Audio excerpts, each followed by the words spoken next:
मानसिक तनाव से परेशान नीलोफर एक साइकियाट्रिस्ट के पास पहुंचती है। वो बताती है कि जब वो 20 साल की थी तब वो एक डॉक्टर फिरोज अहमद से प्यार करने लगी थी और घर से भागकर उसके पास दिल्ली चली आई। वहां उसे इंडियन विंग्स में एयर होस्टेस की नौकरी मिल गई। फिरोज से निकाह करने के लिए उसने इंडियन विंग्स छोड़कर ओएसएस एयर में सेक्रेटरी की नौकरी ले ली। लेकिन वहां का मैनेजर अब्दुल अजीज उसे सेक्सुअली हैरेस करने लगा। उसने फिरोज को नौकरी दिलवाकर गल्फ भेज दिया और नीलोफर अकेली पड़ गई।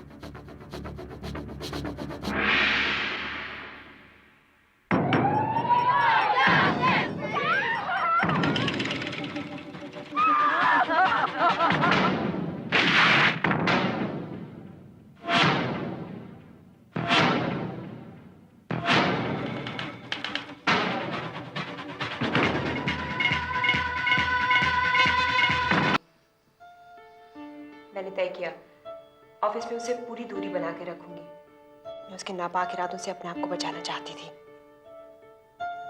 हर हालत में।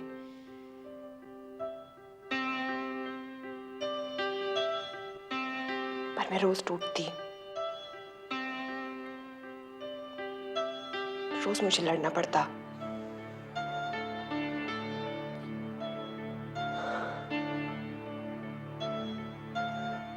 नौकरी तो करनी ही थी ना,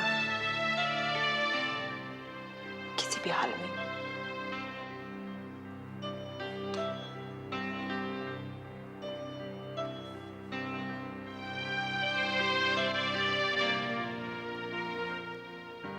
शायद इसीलिए मुझे वो पार्टी भी अटेंड करनी पड़ी।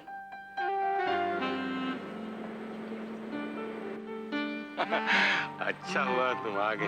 मैं बहुत देर से तुम्हारा इंतजार कर रहा था।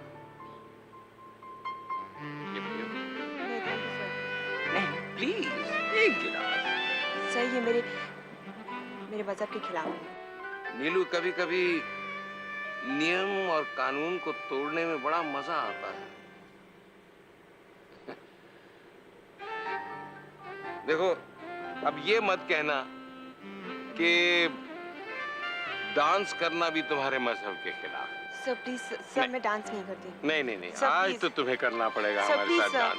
चलो ना, हम सिखाएंगे सर, तुम्हें। प्लीज। चलो चलो चलो ना, चलो। सर मुझे डांस नहीं करना, नहीं डांस करना ना। I'll call the police. बदतमीज।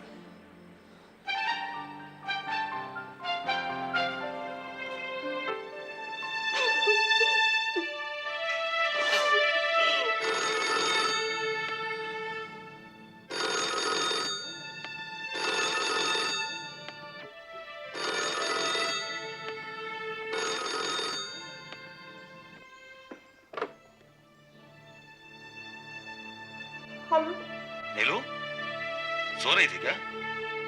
इतनी देर तक फोन नहीं उठाया? फिरोज, तुम वापस आ जाओ। वो कुछ कर देगा। वो कौन? किसकी बात कर रही हो? फिरोज, वो मेरे पीछे पड़ा हुआ है। नीलू, तुम जानती हो किसके बारे में बात कर रही हो तुम? एक ऐसे आदमी पे इतनी बड़ी तोहमत लगा रही हो जिसने हम दोनों पे इतने एहसान किए। फिरोज, हमें उसके एहसान नहीं चाहिए, तुम वापस आ जाओ। तुम्हारा दिमाग खराब है। पहले भी उसके घर जाने पर तुमने नाटक किया था। एक बात ध्यान से सुन लो नीलू, ये नौकरी तुम किसी कीमत पे नहीं छोड़ोगे, समझी?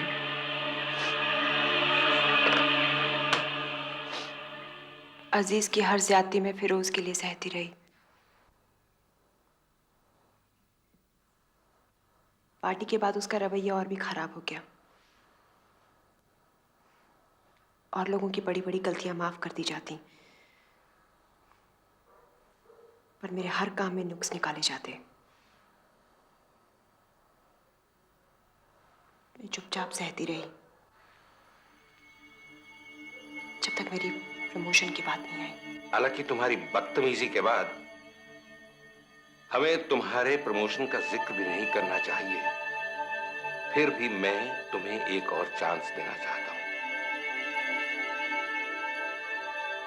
जो कुछ पार्टी में हुआ उसे भूल जाओ।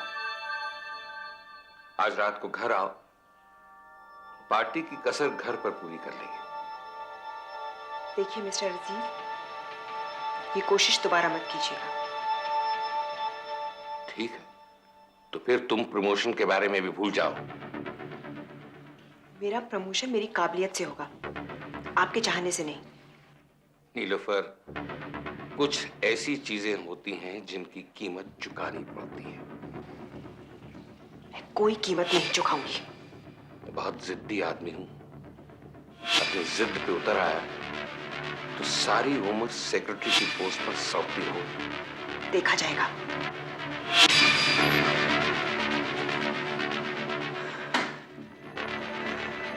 नीलोफर ने अब निश्चय किया कि वो अजीज से बचने के लिए कुछ दिनों की छुट्टी लेकर फिरोज के पास गल्फ चली जाएगी। तो क्या करती? चुपचाप सहती रहती। फिरोज, अब मैं तंग आ गई हूँ। क्या करने का इरादा है?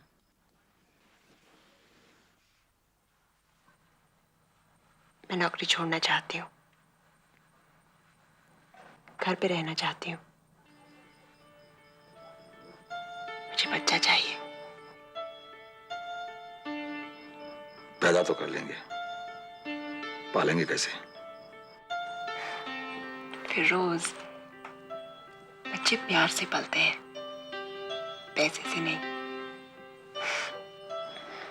और प्यार की हम दोनों के पास कोई कमी नहीं है। बच्चा हमें तब पैदा करना चाहिए जब हम उसे अच्छा फ्यूचर दे सके। फिरोज, हमारी जिंदगी का हर अहम फैसला पैसे से होगा क्या? पहले हमारा निकाह और अब हमारा बच्चा भी। हाँ, सच्चाई तो इसी में है। तुम मुझे इस नौकरी में रहकर दिखाओ, बच्चे की फिर सोचेंगे।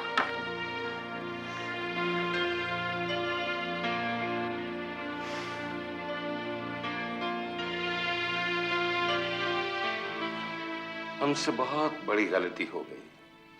I am sorry. मुझसे कोई गलती नहीं हुई। मैं ऐसा कुछ नहीं लिखूंगी। देखो नीलोफर, मैंने तुमसे कहा था ना कि हर एक चीज की कीमत होती है जो सभी को कभी ना कभी चुकानी पड़ती है। तुम नहीं मानती थी, फिरोज मानता है ना? इसीलिए जो मैं कहता हूं फौरन लिख दो, वरना मैं तुम दोनों को सड़क पर खड़ा कर दूंगा। लिखो, लिखो कि मैं प्रमोशन के लायक नहीं थी, फिर भी प्रमोशन चाहती थी। लिखो और दस्तखत करो। इस लेटर की बिना पर नीलोफर को 5 दिन के लिए सस्पेंड कर दिया गया और जब वो नौकरी पर वापस आई तो उसका डिमोशन हो चुका था। उसे सेक्रेटरी से टाइपिस्ट बना दिया गया था।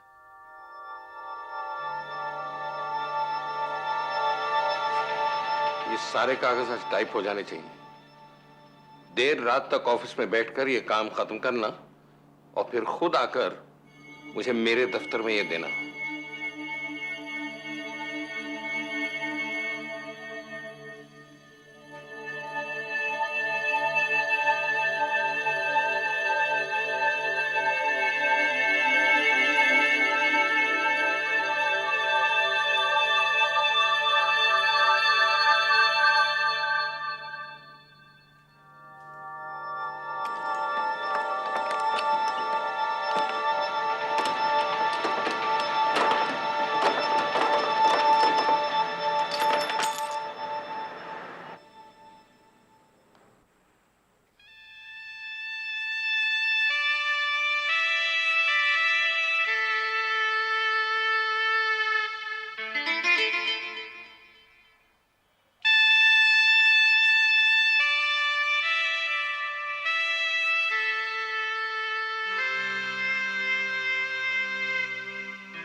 उन्होंने मुझे टर्मिनेट कर दिया है। मैं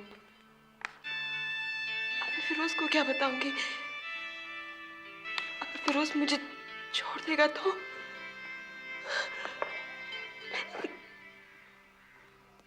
अगर फिरोज मुझे छोड़ देगा तो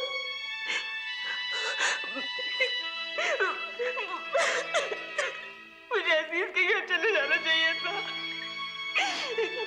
मुझे फिरोज छोड़ देगा, मुझे फिरोज छोड़ देगा। मैं क्या करूं? क्या कहूं फिरोज से? क्या करूं? मैं पागल हो गई हूं ना, मैं पागल हो गई हूं ना। नीलोफर, मैं तुम्हारे लिए कुछ नहीं कर सकती।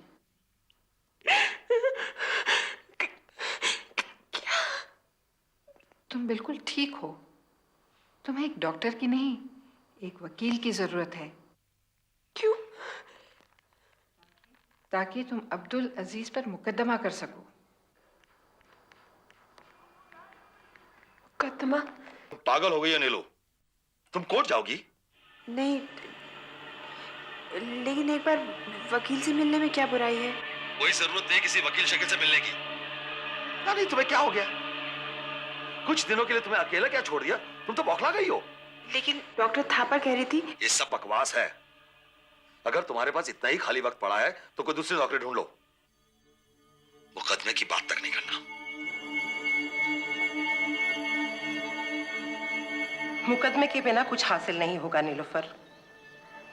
जो कुछ भी तुम्हारे साथ किया गया उसकी सजा अब्दुल अजीज को मिलनी चाहिए। तुम खुद को सजा क्यों दे रही हो? मुझे तो बस मेरी नौकरी वापस चाहिए। अपनी बॉस की सेक्सुअल डिमांड्स को मना करना और उससे नौकरी खोना, ये तो औरतों पर सरासर जुल्म है। तुम्हें सिर्फ अजीज के खिलाफ ही नहीं, पूरी कंपनी के खिलाफ सेक्सुअल हैरेसमेंट का केस लड़ना चाहिए। पूरी कंपनी पर? तो उससे मुझे नौकरी वापस मिल जाएगी? केस जीते तो नौकरी तुम्हारी,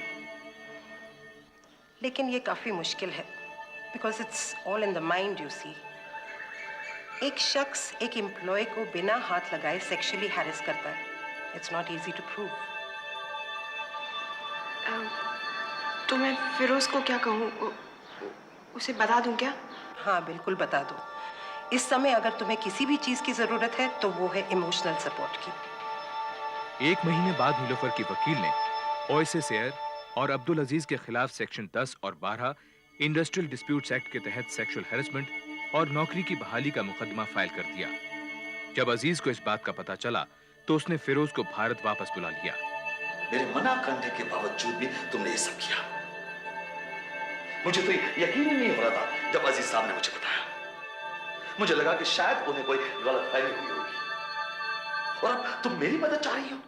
फिरोज, मेरी वकील कहती है कि इसमें मेरी गलती नहीं है, उसकी गलती है। नहीं, दरअसल गलती तो मेरी है। तुम्हें दिल्ली बुलाया वो मेरी गलती, तुमसे निकाह किया वो मेरी गलती, तुमसे प्यार किया वो मेरी गलती, और अब मुझे मेरी गलती की सजा भी मिलेगी। फिरोज, मैं कोई और नौकरी ढूंढ लूंगी। नौकरी नहीं, कोई और शौहर ढूंढ लो।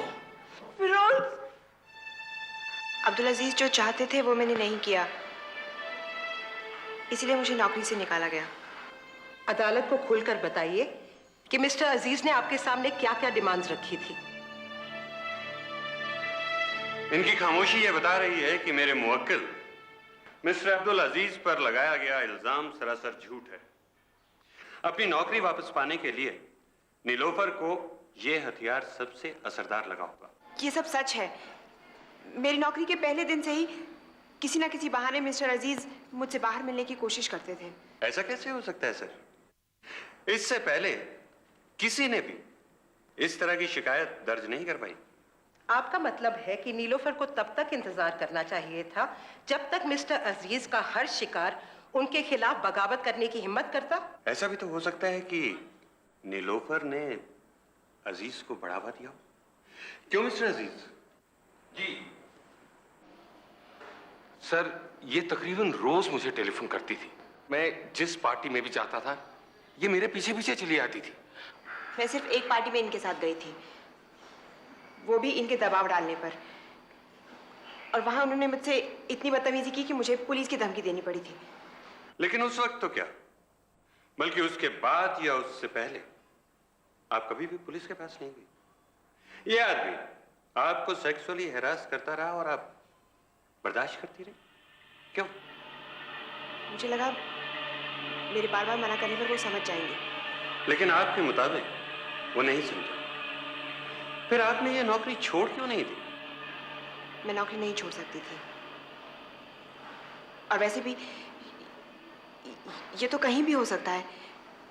मुझे इस नौकरी से सिर्फ इसलिए निकाला गया है क्योंकि मैंने अपने ज़मीर के साथ समझौता नहीं किया। तुम तो कहते थे वो तुम्हारे काबू में है, फिर ये सब कैसे हो गया? मैंने बहुत कोशिश की सर, यहाँ तक कि मैंने उसे तलाक देने की धमकी भी दी, फिर भी वो मेरी बात मानती नहीं थी। आप फिक्र मत कीजिएगा सर, मैं उसके खिलाफ कोर्ट में गवाही दूंगा सर। क्या कहोगे? सर मैं कहूँगा सर कि शादी के पहले ये औरत अपनी मर्जी से मेरे साथ में रहती थी, यहाँ तक कि इसने एक बार अबॉर्शन भी करवाया। उसके बाद तो उसका केस खड़ा ही नहीं रहेगा। तुम ये सब अदालत में कहोगे? जी सर, मैं आपके साथ हूं। नीलू मेरे लिए मायने नहीं रखती सर।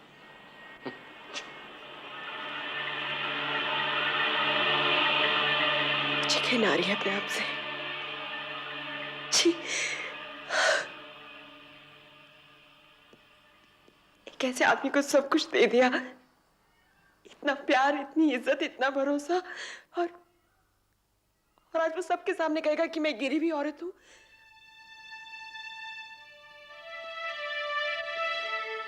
आदमी ने मुझे सारी जिंदगी हैरेस किया है।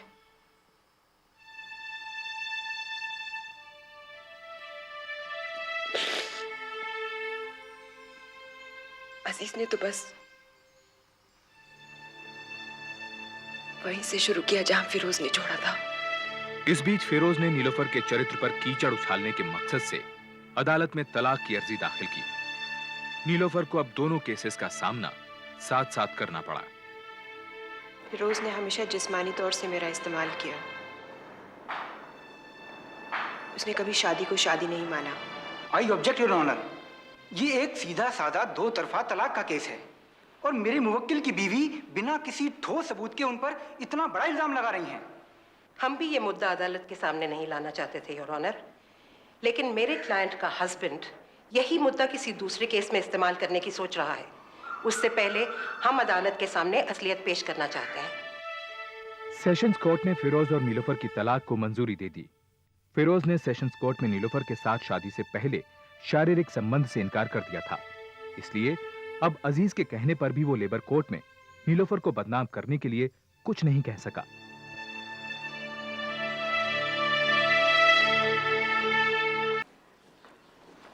नीलू, नीलू, नीलू, ये तुमने क्या किया नीलू? सरेआम मेरे प्यार को तुमने हवस का नाम दे दिया, जबकि तुम जानती हो कि मैं तुमसे कितना प्यार करता हूं। कितना छोटा कर दिया तुमने मुझे मेरी ही नजरों में।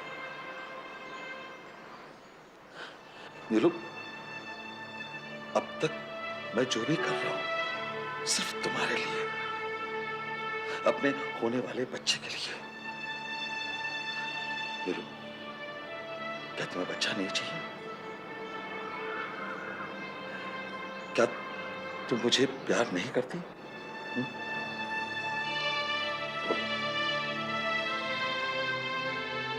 इस बीच सुप्रीम कोर्ट ने सेक्सुअल हैरेसमेंट को एक अपराध घोषित कर इंडियन पीनल कोड में ऐतिहासिक बदलाव किया। नीलोफर का केस पहला केस था जिसमें यह नया कानून लागू किया गया। लेबर कोर्ट में केस 13 साल तक चला। इस दौरान नीलोफर को उसके भाई ने सहारा दिया। आखिरकार फैसला नीलोफर के हक में हुआ। नौकरी के साथ साथ उसे निकाले जाने से लेकर बहाली तक की सारी तनख्वाह दी गई। हाई कोर्ट ने भी ओएसएसआर की अपील को ठुकरा दिया। मैं दोनों केस जीत गई हूँ। नौकरी वापस मिल गई है, पर फिरोज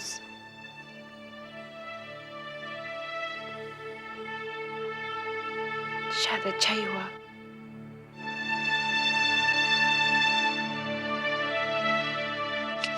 बहाली के बाद ओएसएसआर ने नीलोफर का तबादला बेंगलोर कर दिया, लेकिन उसने इस तबादले पर स्टे ऑर्डर जारी करवाया और आज वो 1 करोड़ रुपए का मुआवजा मांगते हुए ओएसएसआर के खिलाफ लगातार हैरेसमेंट का केस लड़ रही है। सुप्रीम कोर्ट ने अभी तक सेक्सुअल हैरेसमेंट करने वालों के खिलाफ कोई भी सजा तय नहीं की है, इसीलिए अब्दुल अजीज छूट गया और ओएसएसआर ने उसको वापस गल्फ भेज दिया। फिरोज भी गल्फ लौट गया।